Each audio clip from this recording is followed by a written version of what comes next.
Bonjour à tous, bienvenue sur la chaîne YouTube de l'Église Vie et Foi. On est content de vous retrouver pour cette série Gardons le contact qu'on avait commencé lors du premier confinement. L'objectif c'était de faire un coucou pendant la semaine en partageant un témoignage, une pensée, un verset.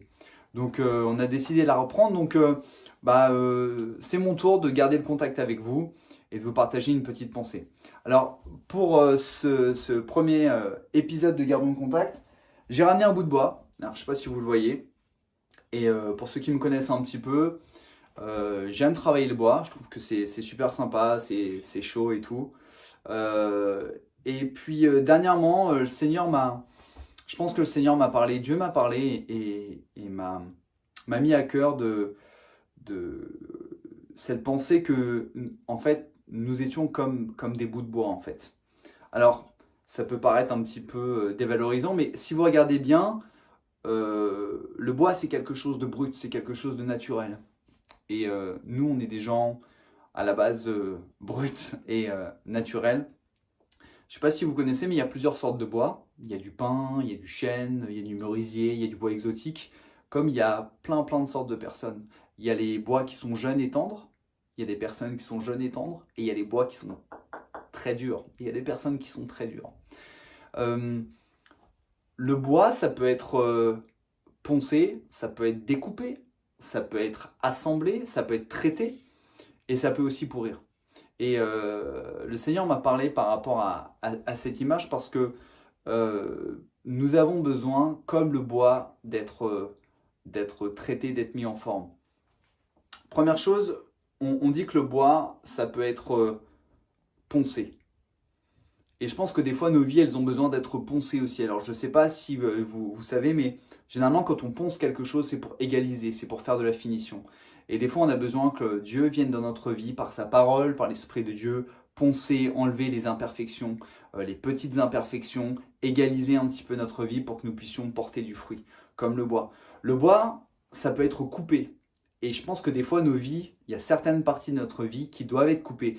Normalement, la partie de notre vie qui était dans le péché, loin de Dieu, elle a été coupée lorsque nous nous sommes convertis.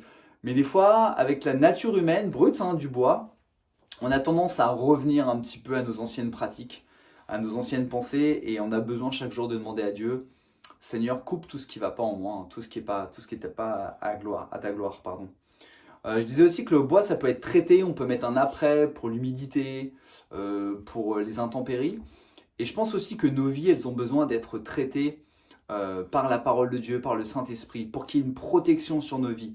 À une période où tout le monde a peur, où c'est vrai que Alexis le disait dans le message dimanche, on vit des temps mais que personne n'a vécu et ça peut être très anxiogène.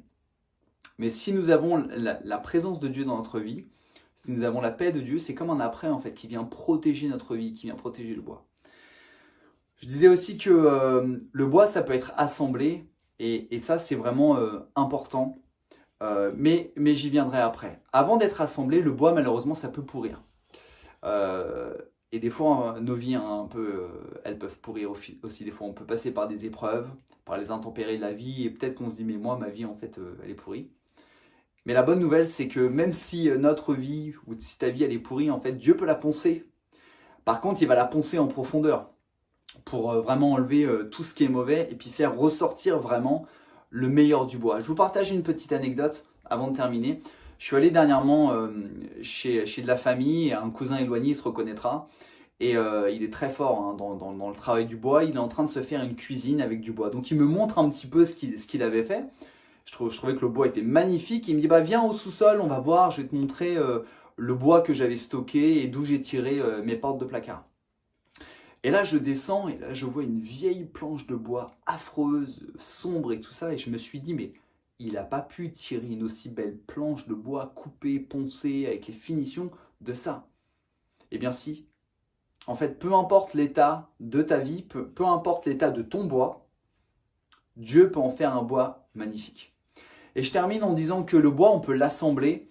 Et je ne sais pas si vous savez, mais le père physique de Jésus était charpentier. Et on croit que Jésus, quand il a grandi, il a travaillé en tant que charpentier.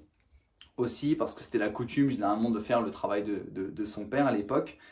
Et le bois, en fait, quand il s'assemble, on peut avoir l'idée d'une charpente. Et je sais pas, je suis pas menuisier, mais une charpente, en fait, chaque bout est important. Chaque bout de bois se tient l'un avec les autres. Ça vous fait pas penser à l'église, ça? L'église en tant que les personnes, le corps du Christ. Et quelque part, si on pousse un peu la réflexion dans cette image, on peut se dire que cette charpente qui est faite par tous les chrétiens qui constituent l'église, qui est solidement assemblée, elle abrite la présence de Dieu. C'est pour ça que c'est important de conscientiser que nous sommes l'Église, que nous devons nous rassembler en tant qu'Église, même si en ce moment c'est pas possible, parce que chaque bout de bois, quel qu'il soit, est traité, poncé, découpé par Dieu et inclus dans la charpente. Et je voulais vous laisser ce texte pour terminer dans Éphésiens 4, 16, je crois. Il nous est dit que le corps tire solidement assemblé et coordonné, tire son accroissement de chacune des parties. Et en fait, ça me fait vraiment penser à l'église et à la charpente. Donc voilà, j'espère que cette petite exhortation vous aura fait du bien. En tout cas, moi, ça m'a beaucoup parlé. Que le Seigneur vous bénisse. On vous donne rendez-vous bien évidemment jeudi pour le temps d'exhortation sur la chaîne de l'église. On vous souhaite une très bonne journée, une très bonne semaine. Que Dieu vous bénisse.